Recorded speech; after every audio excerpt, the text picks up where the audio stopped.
O programa a seguir é uma produção independente. Seu conteúdo é de total responsabilidade de seus idealizadores.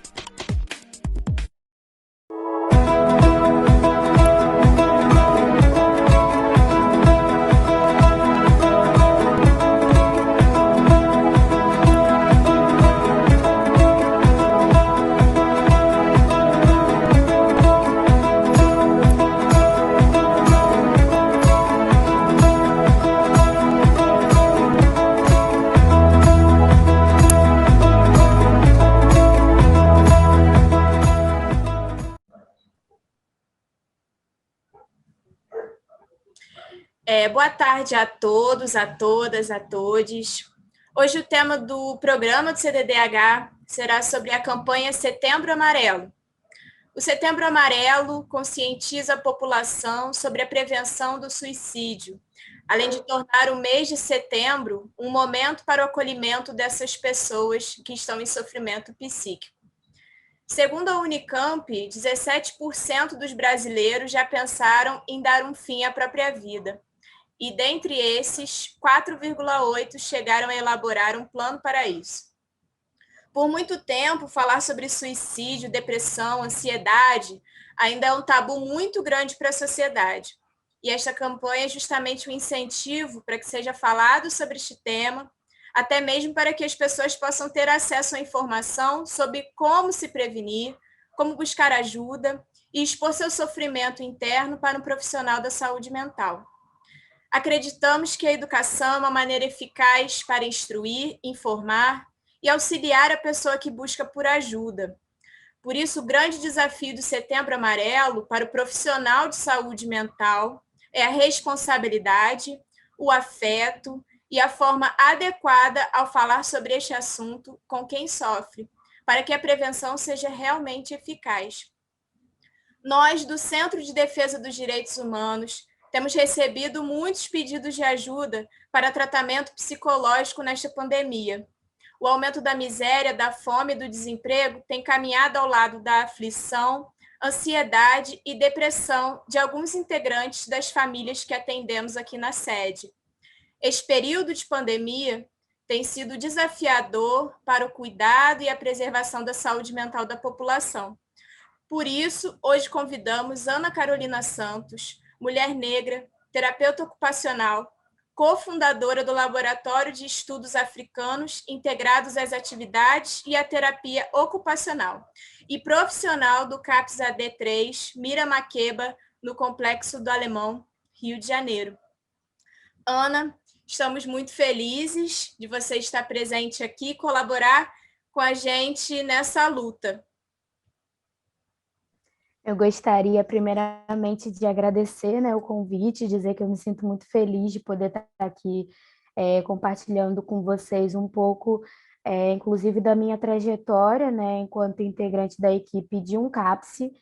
E é importante contextualizar, antes de tudo, o que é um CAPS, né? CAPS são Centros de Atenções Psicossociais, onde eles são serviços substitutivos do que nós conhecemos como manicômios e hospitais psiquiátricos, e a proposta de um CAPS é justamente que as pessoas que estão em sofrimento psíquico, elas possam ser atendidas por profissionais da saúde mental, onde a gente pensa um plano terapêutico singular para essa pessoa, onde a gente pensa também a inserção e a forma como essa pessoa transita pela cidade. Então, é um centro de atenção psicossocial, e é importante trazer essa dimensão do psicossocial, porque a gente não fica só numa relação muito próximo daquilo que a gente considera como doenças mentais, mas a gente pensa o que é essa pessoa no mundo, né? Quais são as relações sociais dessa pessoa, quais são as atividades que fazem sentido para essa pessoa, atividades de lazer, atividades culturais. Então, é importante também enfatizar que um CAPS ele tem esse compromisso, né, de garantir esses direitos sociais dessas pessoas em sofrimento psíquico, e em especial o CAPS que eu me encontro é um CAPS EAD, que é um CAPS que é de álcool, que atende pessoas com questões, né, de álcool e outras drogas, e ele é um CAPS 3 porque ele também funciona 24 horas, diferente de outros serviços de CAPS que funcionam, às vezes, de 7 às 5 ou de 8 às 5. Então, lá a gente também faz o acolhimento noturno de algumas pessoas que chegam no serviço. Então, achei importante, né, contextualizar isso para localizar da onde é o lugar que eu falo, né? Porque eu vou trazer aqui, né, enfim, na nossa conversa, muitas experiências que eu tenho num CAPS AD, que tem uma outra ênfase, mas que também é atravessado por essa dimensão da saúde mental, justamente porque pensar a saúde mental dessas pessoas é dizer, né, que essas pessoas que estavam dentro de hospitais psiquiátricos agora circulam pela cidade, inclusive frequentam espaços que são marginalizados, onde eles fazem uso. Ele é esse espaço onde a gente também cuida dessa dimensão do álcool e das outras drogas.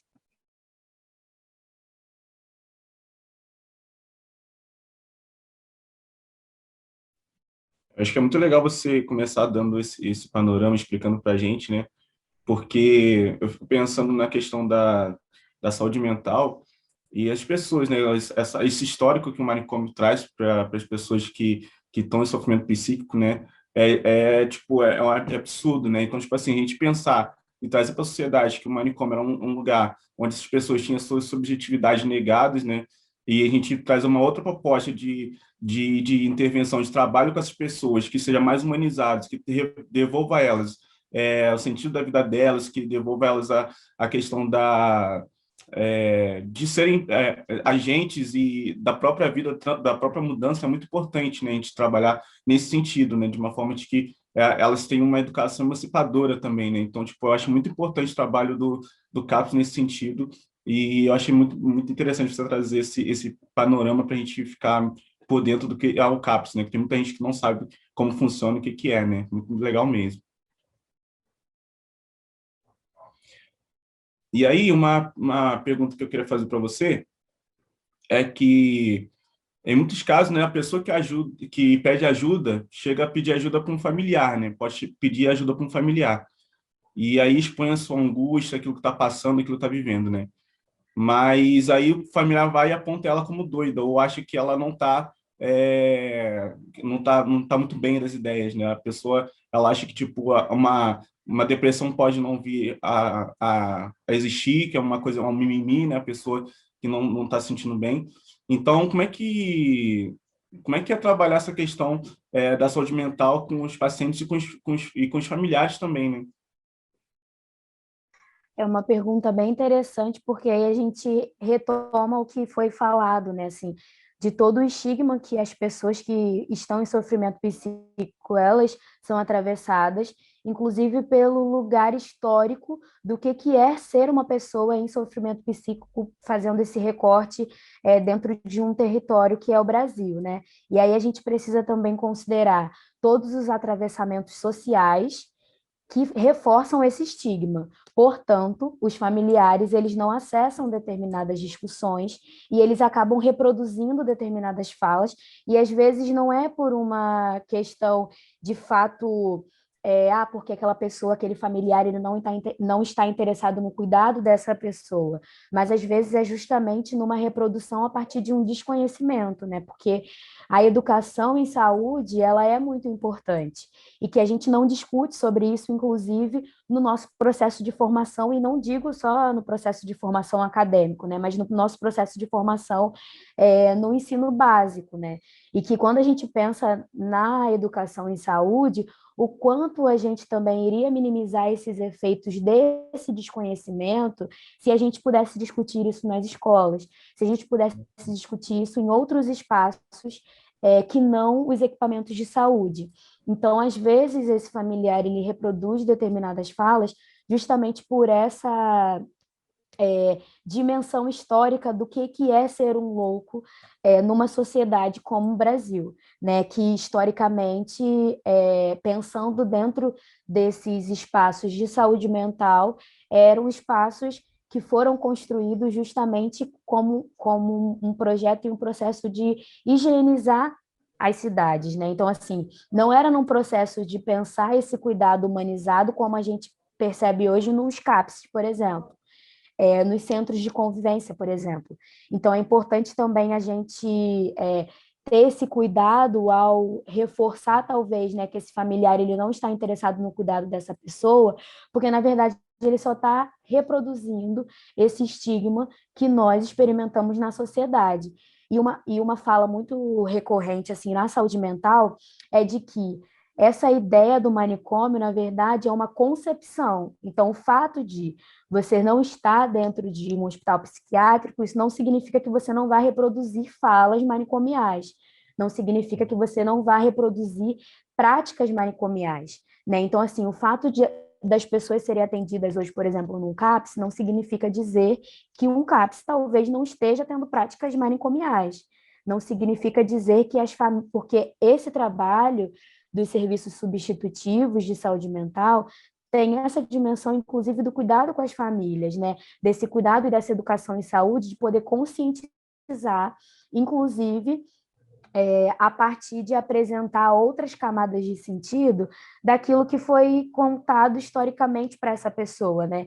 E é isso, uma pessoa em sofrimento psíquico, ela não precisa estar 24 horas dentro de um serviço de saúde mental, mas ela tem outros desejos, é um corpo que é atravessado por outros afetos, e que isso precisa ser ouvido, e que isso precisa ser trabalhado com as famílias, porque, pensando nesse cuidado integral, as famílias elas têm um lugar muito importante dentro desse cuidado, porque não adianta a gente conscientizar, a gente ter todo um trabalho, elaborar um plano terapêutico singular para aquela pessoa, se a gente não tem o apoio das famílias.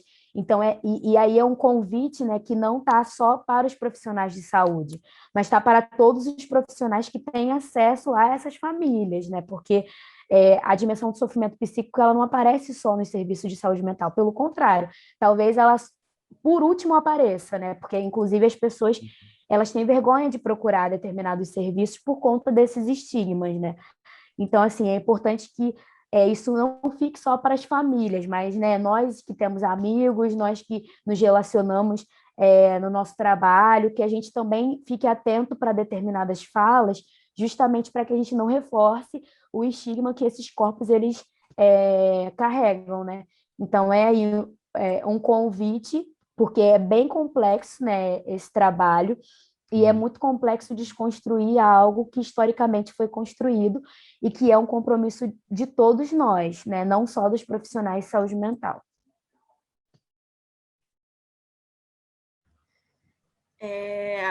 Fico pensando nessa questão da pessoa se sentir silenciada por não conseguir ser ouvida, compreendida, e que é isso, né?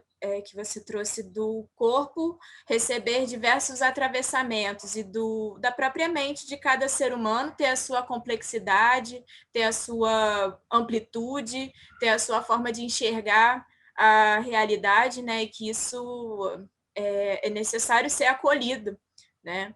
Então, sobre isso, eu queria perguntar para você que, bom, dentre isso, né, desse silenciamento e todas essas questões, existem outros fatores que também podem levar uma pessoa a querer cometer suicídio. E todos devem ser analisados separadamente com uma atenção especial, tá? Mas, contudo, sabemos que a depressão é um desses principais fatores, além de cometer suicídio, né? Na sua opinião, o que tem feito com que essa doença tenha tomado tamanha proporção em nossa sociedade, assim, né? Você pode fazer um recorte histórico, um recorte pandêmico, tá bom? Obrigada. Então, quando a gente pensa, né, dentro dessa patologia que é a depressão, a gente percebe que, inclusive, algumas pessoas reproduzem determinadas falas assim, hoje eu estou me sentindo depressivo. Isso porque está acometido por um afeto que é a tristeza e que compõe a dimensão da vida de qualquer ser humano, né? Então, é importante a gente, antes de tudo, localizar muito bem o que é isso, né, que a gente chama de depressão, né, que é um estado de relação com a vida, onde a pessoa ela não se sente estimulada a continuar com o seu cuidado pessoal, né, a continuar com as suas relações afetivas, e que isso não é só aquele dia que às vezes a gente acorda com vontade de fazer nada, né? É justamente algo que acompanha o cotidiano dessa pessoa e que às vezes traz algumas rupturas para as relações, inclusive com ela mesma, né? Então é importante, antes de tudo, a gente localizar o que é essa patologia e como que essa patologia ela se expressa nos corpos das pessoas que são acometidas por ela, né? E aí é isso, né? Ela se expressa no corpo de cada um de diferentes formas, porque cada um de nós somos pessoas diferentes, né? E que nós somos atravessados por coisas diferentes. Então, essa dimensão da própria depressão é aquilo que talvez a gente, de uma forma bem enxuta, né, poderia considerar como não só como uma tristeza profunda, né, mas também como algo, como um afeto que nos acompanha cotidianamente, que faz com que a gente tenha a ruptura de alguns vínculos, né, que são vínculos sociais, são vínculos afetivos e, inclusive, numa dimensão do autocuidado. Então, quando eu penso, né, do que talvez poderia fazer com que a gente tivesse um grande número, né, de pessoas com essa patologia, eu gostaria de trazer uma reflexão assim, né, de um teórico que fala sobre a nossa dificuldade de pensar é como se fosse uma capacidade de conseguir imaginar os nossos futuros, né? E aí ele traz essa dimensão da alfabetização de futuros. E quando ele traz essa dimensão de alfabetização de futuros, ele não traz aquela dimensão, às vezes, que produz ansiedades, porque a gente está se projetando para um futuro que é muito distante. Mas ele traz a dimensão da alfabetização dos futuros como algo muito importante e estruturante na vida de um ser humano, capaz de fazer com que essa pessoa se organize para o futuro, porque o meu futuro é daqui a 2 horas. Então, o que eu preciso fazer daqui a 2 horas, né? E aí ele vai discutindo, a partir desse lugar dessa alfabetização de futuros, como uma capacidade de elaborar cenários futuros. E aí ele vai dizendo, né, que cada um de nós, a partir dos atravessamentos que nós temos, às vezes a gente tem essa dificuldade de elaborar os nossos cenários futuros a partir das violências que os nossos corpos eles são atravessados. E aí, quando a gente pensa, né, a partir do próprio Ministério da Saúde, quem são esses corpos que têm mais incidência dessa patologia que é a depressão? E aí a gente vê que são muitos jovens hoje em dia que são acometidos com essa patologia.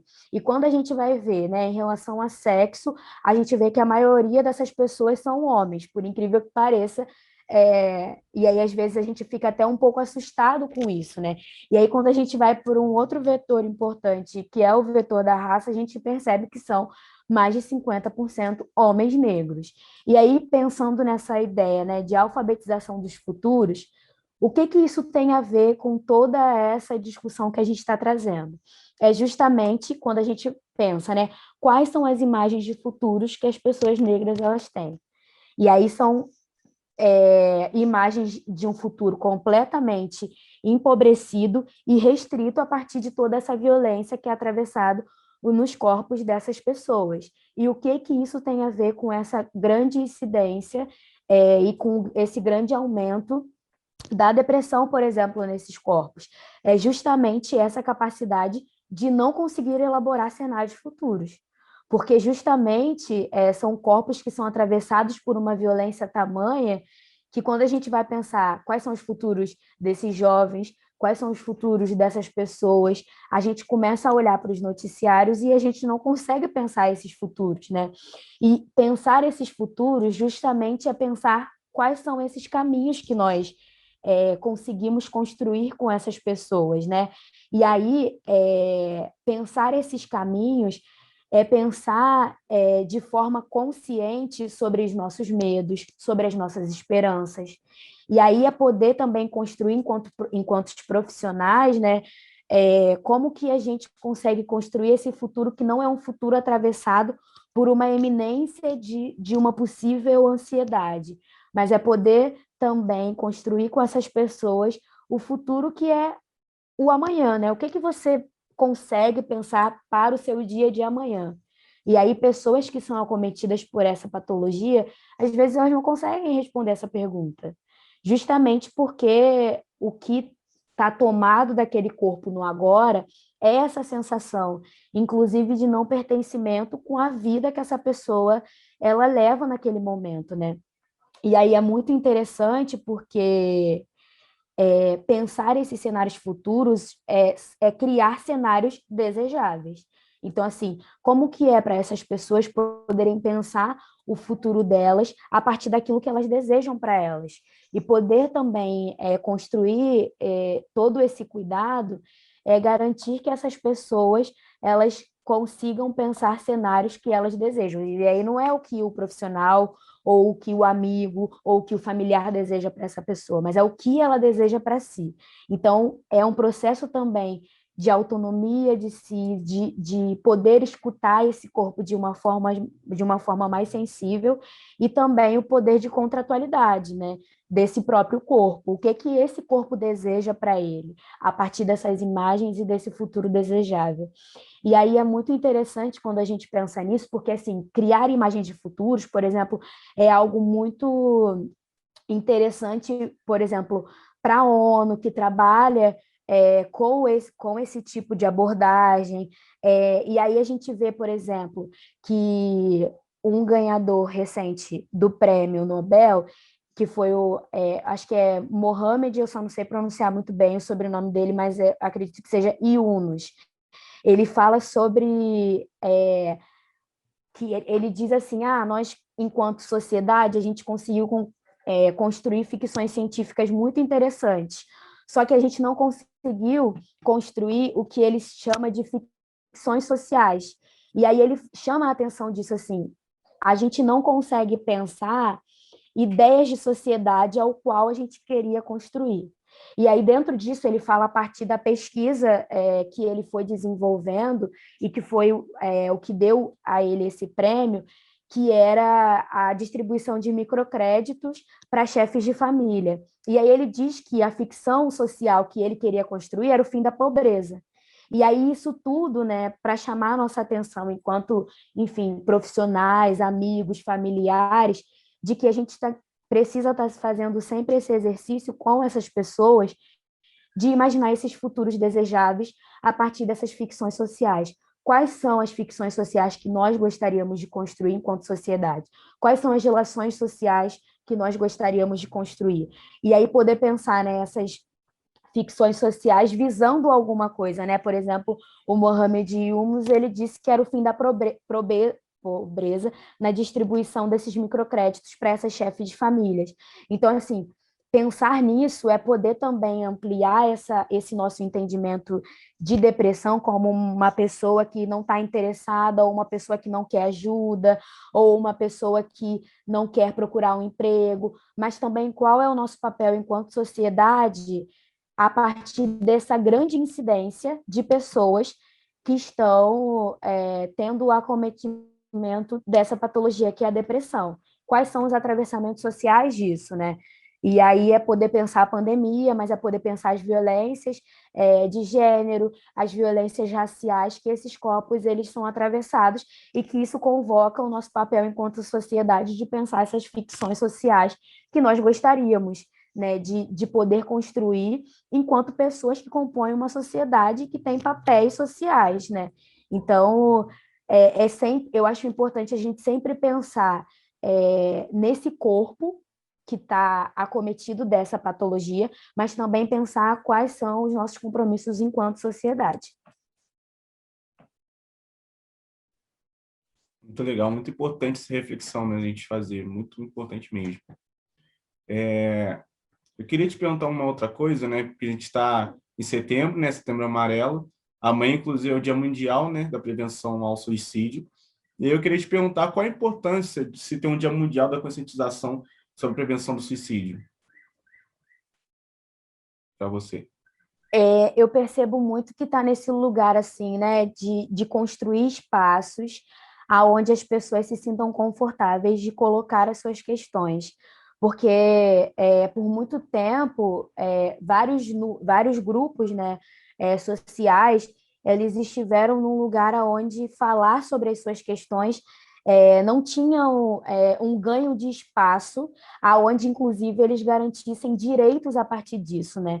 E poder ter um dia que garanta essa discussão é poder também pensar, por exemplo, na construção do Centro de Valorização da Vida, que é o 188, né, que é um número que a gente pode ligar a qualquer momento do dia, que terão profissionais aptos para nos ouvir. Então, poder ter um dia específico para isso também diz sobre garantias de direito, também fala sobre a construção de políticas públicas, fala sobre, inclusive, o atravessamento que esse dia tem, por exemplo, na formação de profissionais da saúde, porque discutir, né, sobre um tema, e discutir sobre saúde mental é muito amplo, né? E discutir sobre o tema do suicídio convoca de nós, enquanto profissionais da saúde, mas não só, o nosso compromisso de poder querer entender, enquanto o nosso exercício ético da nossa profissão, o que é isso,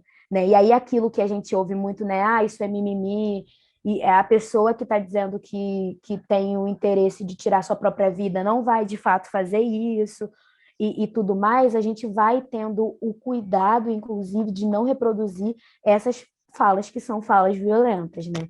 Então, ter um dia mundial para essa discussão não só essa dimensão social de garantias de direito, de construção de políticas públicas, de poder fomentar nos processos de formação dos profissionais de várias áreas essa discussão, mas é também poder criar espaços seguros para que essas pessoas elas tragam as suas questões.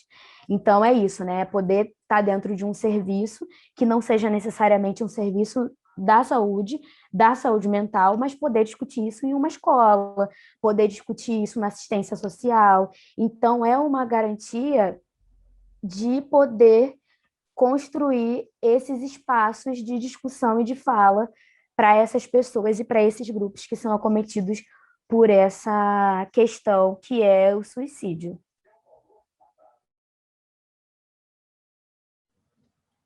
Trazendo um pouquinho sobre essa questão da ficção social, gostei muito. Queria até saber mais sobre. Mas eu gostaria de perguntar, né, se você acha que o aumento da miséria e do desemprego contribui de alguma forma para desencadear um sofrimento psicológico nas pessoas que se encontram nesse momento, né, nesse cenário que a gente vive. É uma pergunta que tem muita relação, né, com essa dimensão da ficção social, porque é algo que convoca e mobiliza todos nós, né? Porque a gente sai de uma dimensão individualizada dessa experiência de sofrimento e amplia isso, inclusive para qual que é o que isso tem a ver comigo se eu não fosse profissional de saúde mental, se eu não fosse profissional da saúde e se eu, inclusive, não fosse profissional que tivesse tido acesso a uma universidade, a determinadas discussões, mas o que isso tem a ver comigo enquanto pessoa que experimento a minha vida nesse mundo e em sociedade? É poder também pensar, inclusive, na importância desses pequenos grupos que garantem, por exemplo, empregos, que garantem, por exemplo, outras possibilidades de formas de se alimentar. Por exemplo, quando a gente pensa, né, na organização das favelas, que para mim, por exemplo, a organização das favelas é uma ótima redução de danos para todos esses impactos sociais que esses corpos eles sofrem, justamente porque as favelas elas são microterritórios e eu ousaria dizer, a partir dos estudos que eu faço dentro dessa discussão racial, que as favelas elas são microquilombos, elas são microterreiros, que foram espaços muito importantes para a construção social do negro no Brasil, né? Os terreiros de candomblé e os quilombos. Então, assim, poder pensar nessa dinâmica da favela, onde a gente valoriza os comércios locais, aonde a gente tem pessoas que se organizam. Ah, eu consegui um emprego, você pode olhar meu filho? E aí as vizinhas vão lá e se articulam para que isso seja possível. Então, é poder pensar, essas pessoas estão pensando sobre ficções sociais, porque elas conseguem se organizar de modo a garantir que as pessoas elas tenham esse exercício desses direitos são direitos básicos, né? Que é acesso a trabalho, que é acesso à alimentação, e aí é isso. Hoje eu não tenho na minha casa, mas eu ganhei uma cesta básica lá de determinado lugar, então eu vou dividir isso com pessoas que eu sei que estão experimentando a mesma realidade que eu. Então, assim, o atravessamento das questões sociais no sofrimento psíquico é inclusive, talvez eu diria que algo estruturante. Assim, né? Que pensar esse sofrimento não é uma questão que a gente precisa dizer, você que está em sofrimento psíquico, você que lide com o seu sofrimento psíquico. Mas é uma convocação da gente poder pensar as estruturas sociais e as estruturas de poder que existem nessa sociedade, aonde algumas pessoas e alguns grupos têm acesso a determinadas coisas que outros grupos não têm acesso. Então, poder pensar nisso é, é como algo estrutural que, inclusive, são vetores de produção de sofrimento psíquico para muitas dessas pessoas. Então, para mim, a relação de uma coisa com a outra é muito nítida.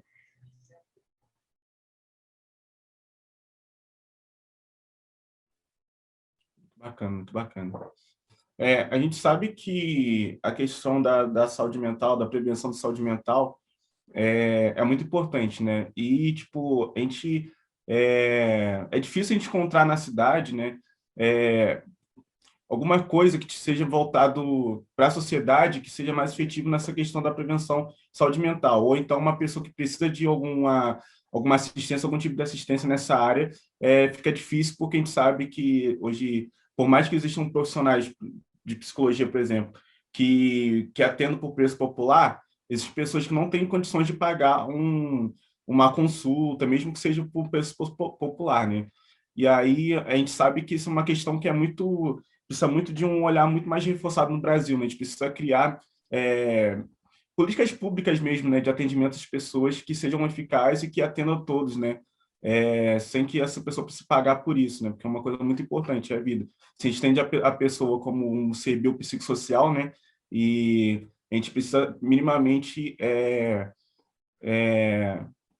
garantir que essa pessoa tenha um acesso legal às políticas de prevenção à saúde mental. E aí, pensando nisso tudo, você sabe me dizer, você tem alguma ideia, né, de qual tratamento você sugeriria, né, para trabalhar o acolhimento das pessoas mais vulneráveis, visando promover a saúde mental? Pensando nisso que você falou, e enquanto terapeuta ocupacional, eu me sinto muito convocada de poder pensar esse tratamento, né? E para mim, eu gosto de usar um pouco assim a palavra desse cuidado, da construção desse cuidado, de uma forma mais ampliada, né? Não desvalorizando o lugar de nenhum profissional, porque desvalorizar o lugar do profissional é, inclusive, não valorizar a caminhada e a trajetória desse profissional e a importância dele. Nesse cuidado, né? Tem uma dimensão desse cuidado profissional que, enfim, é muito importante nesse processo, e aí pensando, por exemplo, na psicologia, tem algumas universidades que disponibilizam serviços que são chamados de SPA, né, que é Serviço de Psicologia Aplicada, onde alguns atendem pessoas a preço popular e outros até não cobrando nenhum tipo de valor. Então, fica aí a dica, né, de espaços importantes e interessantes de serem procurados, mas também acho importante, pensando nessa relação de pessoas que não têm acesso a poder garantir cuidado com determinados profissionais por conta do não acesso a dinheiro que, né, possa possibilitar essa pessoa a pagar por esse atendimento. Eu gostaria de chamar a atenção assim, né? Quais são as atividades que essa pessoa tem experimentado que dispute com essa experiência de sofrimento psíquico? Então, pensando assim, né? Quais são as atividades que fazem sentido para esse corpo e que produzem uma sensação de bem-estar que automaticamente minimiza essa experiência de sofrimento psíquico.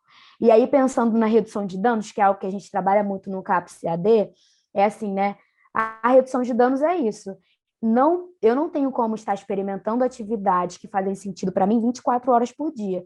Mas se eu consigo fazer isso durante 1 hora, eu já estou na perspectiva da redução de danos. Mas se eu consigo experimentar isso durante meia hora, durante 20 minutos, isso já é uma perspectiva de redução de danos.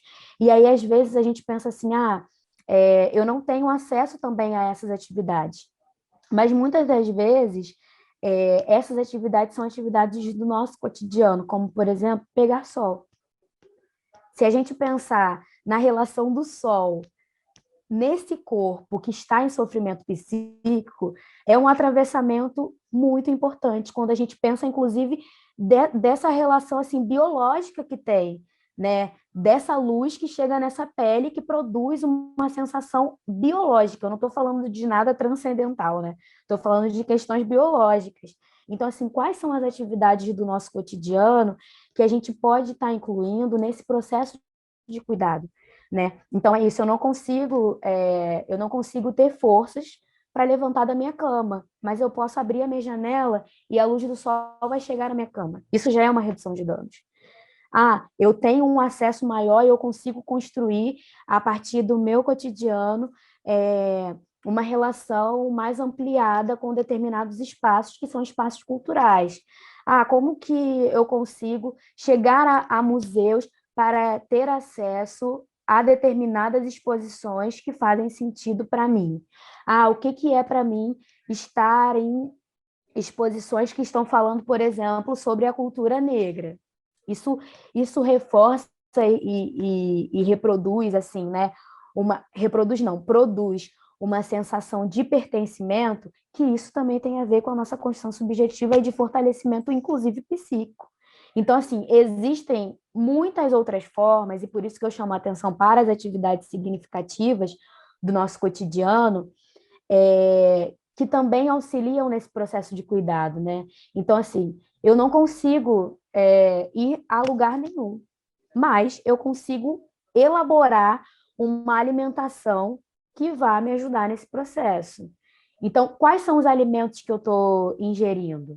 E determinadas pessoas não têm acesso a determinados alimentos orgânicos, por exemplo, mas têm acesso à xepa. E na xepa, muitos alimentos que a gente fala que não servem de nada são descartados e que poderiam estar sendo utilizados, inclusive nesse processo de cuidado em saúde. Porque é isso, o cuidado em saúde mental, ele não está só na dimensão daquilo que a gente considera como mente, né? Porque não existe mais a possibilidade de se pensar corpo e mente como algo separado. Aquilo que eu me alimento, inclusive, tem a ver não só com aquilo que eu como, mas tem a ver com aquilo que eu ouço, tem a ver com aquilo que eu me relaciono, tem a ver com as pessoas que me cercam, e aí é isso. Às vezes eu estou experimentando um sofrimento psíquico porque eu estou ouvindo meu familiar dizendo que o que eu experimento é mimimi. Isso tem a ver também com o nosso cuidado em saúde.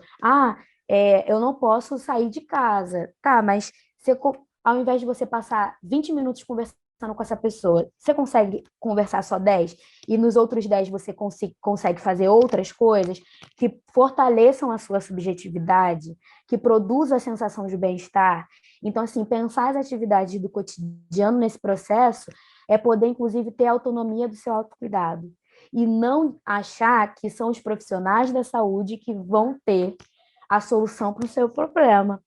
Porque, na verdade, o cuidado em saúde mental hoje em dia é construído a partir dessa relação onde o profissional, o familiar, o paciente, as atividades cotidianas, elas não têm uma relação hierarquizada. Pelo contrário, todos têm o compromisso e igual valor nessa relação de cuidado. E e que é algo que eu gostaria de chamar a atenção também, como um profissional que valoriza muito as atividades, é também poder valorizar esses atravessamentos que são produzidos pelos corpos não humanos. Como eu disse do sol, como eu disse, das escolhas dos alimentos que a gente tem se alimentado, da nossa relação com as plantas, da nossa relação com a terra.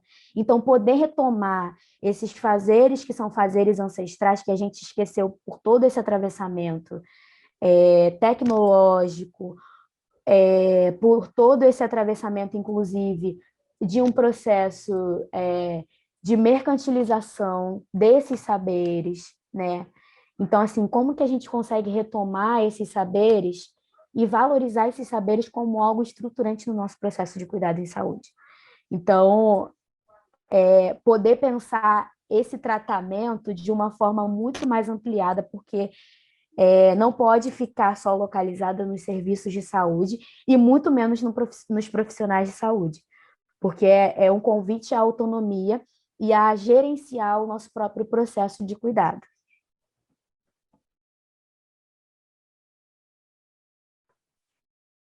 Muito bom, muito legal. Nós estamos chegando ao final do nosso bate-papo, né?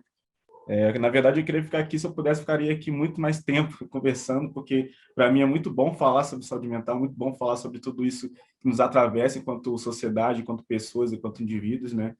E para mim foi um prazer muito grande receber aqui e poder falar um pouquinho e poder ouvir também sobre a sua experiência e sobre aquilo que você vivencia, que você tem trabalhado, né, ao longo da sua vida, né? E é muito interessante a gente promover esses encontros e essas falas, esses momentos de troca também, né? É muito importante falar de saúde mental, não só no mês de setembro, né, mas durante todo o ano, porque, na verdade, são coisas que faz parte da nossa vida, faz parte da nossa saúde, do nosso bem-estar. Então, nós, enquanto instituição, né, o CDDH sempre vai estar com as mãos sempre na obra, né, para tentar, na luta, para tentar conseguir com que a questão da saúde mental seja mais humanizada e seja mais acessível para todos e todas, né, que tiverem e que quiserem procurar e ter esse tipo de apoio para melhorar sua saúde mesmo, né? Então, muito obrigado por você estar aqui com a gente. Não sei se você quer falar mais alguma coisa, dar as condições das suas falas finais. Eu gostaria novamente, né, de agradecer. Eu gosto muito de poder falar a partir desse lugar e poder também compartilhar, porque eu acho que é isso, né? É poder compartilhar um pouco dessa trajetória e poder olhar para isso não só como uma pessoa que tem uma experiência que está aqui compartilhando, mas também a partir de um lugar de troca, né? E que eu acho muito importante que a gente consiga também pensar essa dimensão da saúde mental, como eu falei, de uma forma mais ampliada, fazendo parcerias com pessoas que estão aí produzindo, né, várias atividades que a gente pode estar incluindo no nosso cotidiano. E aí, falando sobre isso, eu gostaria, né, de fazer uma divulgação ao laboratório que a Bárbara ela trouxe, né, quando me apresentou, que é o Laboratório Ixé, onde a gente desenvolve atividades voltadas para a população negra, e não só visando o cuidado em saúde mental, mas o cuidado integral dessa população que foi historicamente vulnerabilizada, né, e que, inclusive, dentro dos processos de formação, a gente pouco discute sobre essa população, e que é importante a gente discutir, senão não teria uma política pública sobre saúde integral da população negra. Isso mostra que é importante que tenha alguns vetores diferenciados de outras populações. Então, nesse sentido, eu, né, enquanto cofundadora, enquanto participante, enquanto coordenadora de algumas atividades do laboratório, eu deixo as portas abertas também para que a gente possa estar recebendo vocês nas nossas ações, que vai ser um prazer também ter vocês conosco para que a gente continue discutindo sobre essas questões que são muito caras, né, para nós, enquanto profissionais das diversas áreas, mas não só profissionais, porque o laboratório ele é, inclusive, aberto para qualquer pessoa que tenha interesse nessas atividades. Então, a gente está aí aberto para receber vocês, e eu gostaria de novamente agradecer e poder dizer, né, que eu, inclusive, não estaria aqui se não fossem os meus ancestrais que me antecederam e se não fossem os bons encontros que eu tive ao longo da minha trajetória, inclusive com Bárbara, que foi minha professora do pré-vestibular social que eu fiz, e que se hoje, né, estou enquanto terapeuta ocupacional é porque eu fiz uma graduação, passei, e eu considero muito importante valorizar o trabalho desses profissionais, que era isso, né, era um pré-vestibular social, aonde, né, a gente sabe quais eram as pessoas que estavam lá e que é isso, né, poder fortalecer a caminhada de cada um e não só fortalecer, né, mas valorizar a partir desses bons encontros. Então, gostaria de agradecer mesmo. Foi ótimo. Isso. E a gente também gostaria de agradecer e deixar as portas abertas aqui do CDDH também para o Laboratório Xé, para trazer todas essas ferramentas ancestrais e de muito estudo, muito cuidado e muito afeto para essa população que merece todo o amor e cuidado. Então, muito obrigada.